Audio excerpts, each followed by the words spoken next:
नमस्कार, capital TV का खास शो राहुल का अग्निपथ देख रहे हैं आप। मैं हूं आपके साथ पूजा। राहुल गांधी की भारत जोड़ो यात्रा के जरिए अग्नि परीक्षा तो खत्म हो चुकी है, पर राहुल अपने अग्नि परीक्षा में फेल हो गए। ये बड़े अफसोस की बात है। यात्रा के फीडबैक को लेकर कांग्रेस में मंथन है, सोच विचार भी किया जा रहा है, पर अगर अच्छे से मंथन किया जाए, यात्रा में कांग्रेस की गलतियों पर चर्चा किया जाए, राहुल गांधी की बेवकूफियों के किस्सों को सोचे समझे, तो लिस्ट काफी लंबी हो जाएगी। पर आज अपने शो में आपको बताएंगे कि यात्रा के दौरान राहुल गांधी और कांग्रेस की वो कौन सी 5 बड़ी गलतियां रही जिससे सुर्खियां तो लूटी गई, पर राहुल गांधी उन्हीं 5 बड़ी गलतियों की वजह से हो गए बर्बाद और राहुल गांधी की यात्रा हो गई फेल। तो आज इसी पर चर्चा करेंगे। बातचीत के लिए मेरे साथ स्टूडियो में मौजूद हैं कैपिटल टीवी के एग्जीक्यूटिव एडिटर राजीव जी। राजीव जी, बहुत बहुत स्वागत है आपका। धन्यवाद। राहुल गांधी की यात्रा तो खत्म हो गई है, पर राहुल की वो 5 कौन सी बड़ी गलतियां हैं जिससे यात्रा पूरी तरह से फेल हो गई? देखिए, राहुल गांधी ने जो गलतियां की है वो गलतियां इतनी बड़ी है जिसके लिए देश कभी माफ नहीं कर सकता है, क्योंकि ये छोटी मोटी बात नहीं है कि आपके ऊपर टैग लग गया, ठप्पा लग गया है पाकिस्तान परस्ती का, देशद्रोह का, और साथ ही इस बात का भी कि आप हिंदू विरोधी हैं, मुस्लिम समर्थक हैं, और आपका हमेशा नजरिया जो रहा है हिंदू विरोध का रहा है। तो अगर पहली गलती से शुरुआत करें कि जो हिंदू विरोधी रवैया इनकी यात्रा में दिखा है, उसमें से दिख जाएगा तमिलनाडु का वो किस्सा, उसके बाद महाराष्ट्र का एक किस्सा, और फिर दूसरे जगहों पर जो इन्होंने बार बार भाईचारे की बात करते हुए मुसलमानों का समर्थन किया, हिंदुओं का विरोध किया। तो केरल के जब यात्रा पर थे और केरल से जब तमिलनाडु आते हैं तो तमिलनाडु में इन्होंने एक पादरी से मुलाकात की थी, जॉर्ज पोनैया से। जॉर्ज पोनैया कौन हैं? उन्होंने हमेशा हिंदुओं का विरोध किया है, उनके सारे वीडियो सामने पड़े हुए हैं। ऐसा नहीं है कि राहुल गांधी के टीम के लोग ये नहीं बताए होंगे या राहुल गांधी को ये पता नहीं होगा कि जॉर्ज पोनैया वही व्यक्ति हैं जो कहते हैं कि हम जूते इसलिए पहनते हैं कि उनके पैर भारत माता से टच होकर, स्पर्श होकर गंदे न हो जाए। इतना बायस्ड क्रिश्चियन है वो, और ऐसे व्यक्ति से मुलाकात करके ईश्वर और जीसस के बीच के फर्क की बात कर रहे हैं। वो उनसे धार्मिक सद्भावना की उम्मीद करते हैं, यानी कि वो हिंदू विरोधी व्यक्ति जो धर्म का प्रचारक है, मिशनरी चलाता है, कन्वर्जन रैकेट में शामिल है, उसके साथ आप मुलाकात करते हैं और फिर भारतीय संस्कृति परंपराओं के उस विरोधी व्यक्ति से आप धर्म पर, सद्भावना पर बात करते हैं। इस बात से इस विवाद को इतना ज़्यादा तुल दिया गया। भारतीय जनता पार्टी ने भी ये मुद्दा उठाया और तमिलनाडु में हिंदू संगठनों ने भी इस मुद्दे को उठाया कि वो व्यक्ति जो हमेशा से हिंदू देवी देवताओं का अपमान करता रहा है, हिंदुस्तान का अपमान करता रहा है, उसके साथ राहुल गांधी क्यों मुलाकात करने गए, मिलने के लिए गए। यही नहीं, उन्होंने आगे भी हिंदू विरोधी चरित्र को, लेकिन जब वो वीडियो वायरल हुआ था, आपने पहले की बात की कि जॉर्ज पुनैया के पहले की भी कई वीडियो है जो वो हिंदू धर्म के बारे में भी उटपटांग बयान देते हैं, लेकिन जब राहुल गांधी मुलाकात करने जाते हैं तो जॉर्ज पुनैया कुछ कहते हैं तो राहुल सर झुका के सुनते हैं। इससे ज्यादा शर्म की बात क्या हो सकती है? बिल्कुल यही बात है कि अगर आपने मुलाकात की तो उस मुलाकात में आपने कोई ऐसा सवाल पूछा जिससे जॉर्ज पुनैया को लगे कि राहुल गांधी हिंदुत्व की बात कर रहे हैं, वो भारतीय सभ्यता संस्कृति की बात कर रहे हैं। ये विदेशी एजेंट जो हमेशा से भारत को नीचा दिखाने की कोशिश कर रहा है, उससे ये सवाल किया कि आपने ऐसे वीडियो, ऐसे बयान क्यों दिए हैं। अगर वो सवाल का जवाब देता तो उसके बाद कहा जाता कि राहुल की मुलाकात सफल हुई, लेकिन वो तो उसके सामने सर झुकाकर और उनके बातों में हाँ मिलाते नजर आए। बिल्कुल हाँ में हाँ मिलाया और केवल वोट बैंक की राजनीति करते हुए कि तमिलनाडु और केरल के क्रिश्चियन इनसे खुश हों, ये दिखाने की कोशिश कर रहे थे कि ये तो क्रिश्चियन माहौल में ही पले बढ़े हैं। इनकी परवरिश सोनिया गांधी ने की है जो जन्म से क्रिश्चियन ही थी। राजीव गांधी के साथ शादी के बाद इन्होंने सादगी दिखाई, हिंदू परंपराओं के निर्वहन की कोशिश की, लेकिन अंदर से आस्था के तौर पर इनके अंदर अभी भी वही भावनाएं हैं जो क्रिश्चियन परंपरा के साथ दिखाई पड़ता जी। है। अगर बात दूसरी सबसे बड़ी गलती की करें तो वो क्या है राजीव जी? देखिए, हिंदू विरोधी में ये गलती तो बड़ी थी, और दूसरी बड़ी गलती इनकी रही है जो इन्होंने तपस्वी और पुरोहित के बीच डिफरेंसेस करके इन्होंने ये साबित कर दिया कि हिंदुत्व के बारे में इनकी जानकारी शून्य है। ये उसमें आस्था ही नहीं रखते हैं, विश्वास ही नहीं रखते हैं। लेकिन ये हिंदुत्व के मुद्दे पर मुस्लिम समर्थक, क्रिश्चियन समर्थक होने का ठप्पा इन्होंने लगाया कि ये चाहे जितने भी मंदिरों में चले जाएं, जनेऊ पहन लें, टीका लगा लें, चंदन लगा लें, लेकिन फिर भी इनके अंदर की भावना जो है वो कहीं भी सनातन परंपरा से मेल नहीं खाता। और इसके अलावा दूसरी गलती की बात करते हैं पाकिस्तान परस्ती की, क्योंकि ये हिंदुत्व को लेकर था, और दूसरा पाकिस्तान से नज़दीकी दिखाने की बात है ये। क्योंकि इनकी एक रैली में यात्रा जब चल रही थी तो उस समय मध्य प्रदेश में पाकिस्तान जिंदाबाद के नारे भी लगे थे, और राहुल के सहयोगियों ने उसका विरोध जमकर नहीं किया। उन लोगों ने सिर्फ और सिर्फ एक बातें कही कि भारतीय जनता पार्टी ये साजिश कर रही है।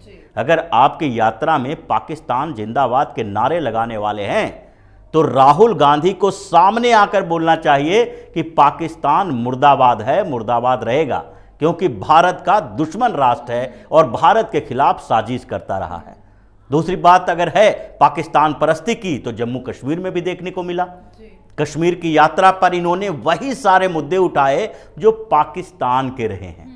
पाकिस्तान संबंधित मुद्दों में वो फंस गए। आर्टिकल 370 को लेकर हो, विशेष राज्य का दर्जा बहाल करने को लेकर हो, या फिर उनको पूर्ण राज्य का दर्जा दिलाने को लेकर हो, ये सारे मुद्दे वही हैं जो पाकिस्तान बार बार उठाता रहा है, अंतर्राष्ट्रीय प्लेटफॉर्म पर भी उठाता रहा है। तो दो बड़ी गलती इन्होंने तो हिंदुत्व और पाकिस्तान को लेकर की, जो दिखाता है कि ये इनका जो चेहरा है वो हिंदुत्व विरोधी भी है और पाकिस्तान परस्त भी है।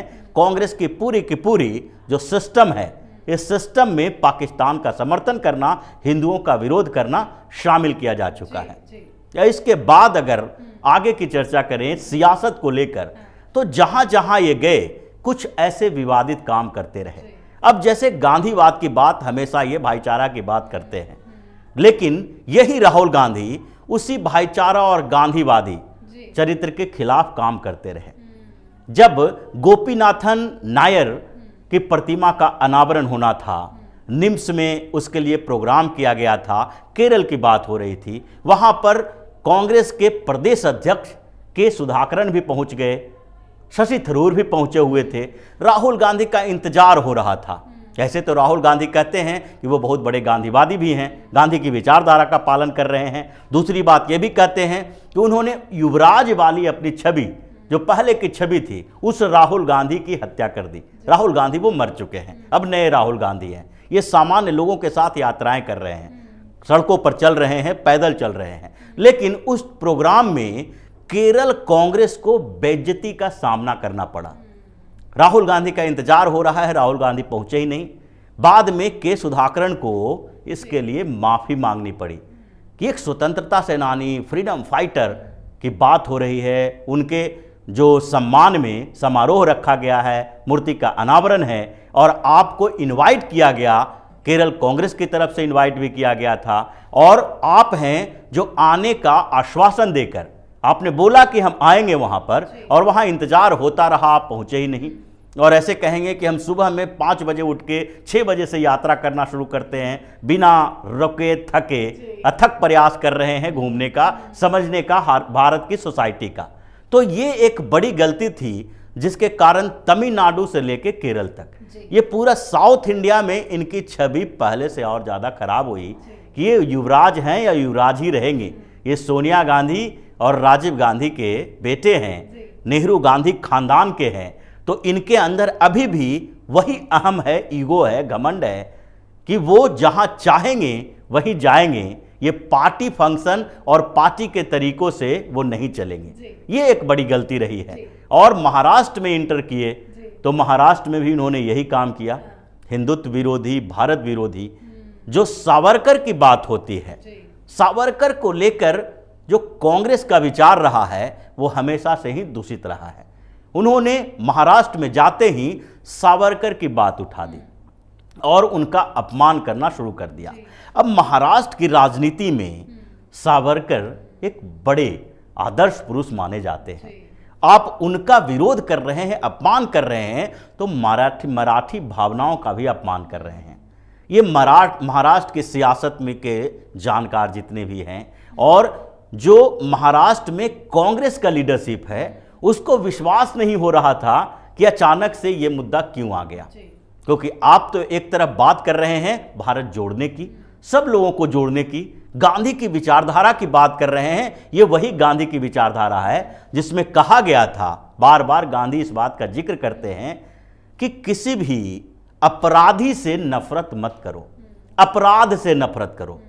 यानी कि कहा जाता है कि गांधी हमेशा इस बात को मानते थे कि अपराध करने वाले की प्रवृत्ति, जो अपराध करने की प्रवृत्ति है, वो घृणा उससे किया जा सकता है, लेकिन उस व्यक्ति की उतनी गलती नहीं, उससे मिलोगे जुलोगे बात करोगे तो उसको सुधारा जा सकता है। और राहुल गांधी नफरत फैलाने के लिए महाराष्ट्र में एक नया मुद्दा ले आया, सावरकर का मुद्दा फिर से जीवित कर दिए, और उससे कांग्रेस के जो स्टेट लीडरशिप है वो नाराज हो गए कि इन्होंने वो काम कर दिया जिसको हम छुपाने की कोशिश करते रहे हैं। ये भी एक बहुत बड़ी गलती रही है राहुल गांधी की। और उसके बाद वसूली तंत्र जो है कांग्रेस का, ये वसूली तंत्र केरल से जब यात्रा शुरू हुई थी उसी समय सामने आ गया।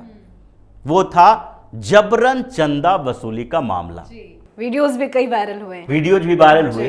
ये दिखाया गया कि कैसे राहुल गांधी की यात्रा के नाम पर जबरन वसूली किया जा रहा है। सब्जी वाले से, ठेले वाले से, लोगों से डरा धमका के पैसे मांगे जा रहे हैं कि अगर चंदा नहीं दोगे तो यहां रेहड़ी पटरी पर आपको ठेला लगाने नहीं देंगे। ये जब मामला सामने आया तो राहुल गांधी इसके खिलाफ कितनी बात बोल सके। कांग्रेस ने कौन सा एक्शन लिया उन लोगों के ऊपर जो उस जिला कमेटी के कांग्रेस के मेंबर थे। इन लोगों ने लिपापोती कर दी और 2 मिनट में मामले को खारिज कर दिया, क्योंकि इन्हें लग रहा था कि अगर ऐसे लोगों पर कार्रवाई करते हैं तो आगे यात्रा के लिए चंदा इकट्ठा करने वाले खत्म हो जाएंगे, बाहर चले जाएंगे, और फिर यात्रा की जो फंडिंग है वो भी प्रभावित होगी। और कांग्रेस के कार्यकर्ता जो आदतन ऐसे हैं, जिनकी आदत में शुमार है कि जब जब सत्ता हो लूटपाट मचाओ, जो सत्ता में बैठे लोग हैं वो भी लूटपाट मचाएंगे, वो अपने नीचे के लोगों को छूट देंगे लूटपाट के लिए। तो ये पूरी सिस्टम जो कांग्रेस की है, सड़ी गली सिस्टम, उस सिस्टम से राहुल गांधी लड़ना नहीं चाहते हैं, उसके साथ मिलकर चलना चाहते हैं। लगता है कि अगर गलतियों पे चर्चा करें तो लिस्ट काफी लंबी हो जाएगी। बिल्कुल जी, बहुत बहुत धन्यवाद, इतना आपने कम वक्त में समझाया उसके लिए बहुत बहुत शुक्रिया। तो राजनीति में कई बार उतार चढ़ाव देखने के बाद भी राहुल गांधी अपनी छवि को सुधारने के लिए भारत जोड़ो यात्रा पर निकले थे, पर अफसोस राहुल गांधी को किसी ने गंभीरता से नहीं लिया। कांग्रेस की कन्याकुमारी से कश्मीर तक की 4000 किलोमीटर की ये यात्रा चर्चा में तो रही, पर जिन वजहों से चर्चा में रही उससे कांग्रेस और राहुल गांधी को सिर्फ और सिर्फ नुकसान ही उठाना पड़ा। बेफुजूल के बयान, कुछ लोगों के साथ खास मुलाकात, मुद्दों से ज्यादा राहुल के मेकओवर पर ज्यादा ध्यान, यही कांग्रेस की बड़ी गलती रही है, जिसकी वजह से यात्रा पूरी तरह से फेल हो गई। आप भी अपनी राय कमेंट करके जरूर लिखें। देखते रहिए कैपिटल टीवी। नमस्कार।